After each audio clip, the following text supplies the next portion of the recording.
ሄርሜላ የአብሬሽን አባት ጋሽዬን ይቅርታ ጠየቀች ማለት ነው። ጋሽዬ ይቅርታ አድርጉልኝ፣ ካሁን በኋላ አልመለስበትም፣ ካሁን በኋላ እኔ አብሬሽን ትቼው እሄዳለሁ ብላለች። ደግሞ ውሸቷን ነው። አሁን ደግሞ በዚህ ደግሞ ሰበብ አመጣች። አሁን ደግሞ ጋሽዬን ከጋሽዬ ጋር ለመሆን አሁን ደግሞ ጋሽዬን ይቅርታ ጠይቃ እነሱ በቃ ዝም ሲሏት አብሬሽን የሆነ ነገር ልታደርገው ነው። አሁንም ሄርሜላ ትዋሻለች። ሄርሜላ ማመን የለባቸውም። ጋሽዬ ማትፈልጋለሁ ማለት ነው። ሄርሜላ ነው ለመናገር እኮ ነው ውሸታም። ሄርሜላ ምንም ተንኮል ምሰራ ሴትዮ ናት። ምንም ጥሩ ነገር አሰራም። አሁን ደግሞ ሄዳ ጋሽዬን ይቅርታ አድርጉልኝ፣ እኔ ካሁን በኋላ አልመለስበትም ይቅርታ ብላችኋለች ማለት ነው። ልጅ ይቅርታ ሲል ደግሞ እነሱ ይቅርታ ያደርጋሉ ማለት ነው። በቃ ችግር የለውም ይቅር ብይሻለሁ የኔ ልጅ ብለዋታል ማለት ነው። እሷ ግን የሆነ ሴራ አስባ ነው፣ የሆነ ተንኮል አስባ ነው ጋሽዬን ሄዳ ይቅርታ የጠየቀችው ማለት ነው። ቅድም እንደሚታወቀው ጋሽዬ በጣም ተናደውባት ሰድበዋ ራሱ ነበር ማለት ነው። አሁን ደግሞ ይቅርታ አድርጉልኝ ብላ መጣች። ሄርሜላ ውሸታም፣ ሄርሜላ ውሸታም ናት። ቤተሰቦቼ እስኪ ስለ ሄርሜላ እስኪ እናንተ ኮሜንት ላይ ጻፉልኝ። ሄርሜላ ማለት ውሸታም፣ ሄርሜላ ማለት ተንኮል ሰው ላይ የምትሰራ ሴትዮ ናት እንጂ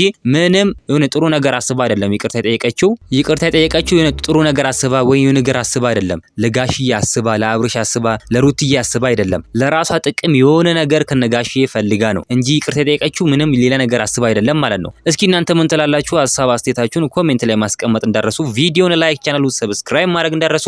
በሌላ ቪዲዮ እስከምንገናኝ በያላችሁበት የዓለም ዳርቻ ሰላማችሁ ብዝት ይበልልኝ። ደህና ሁኑልኝ።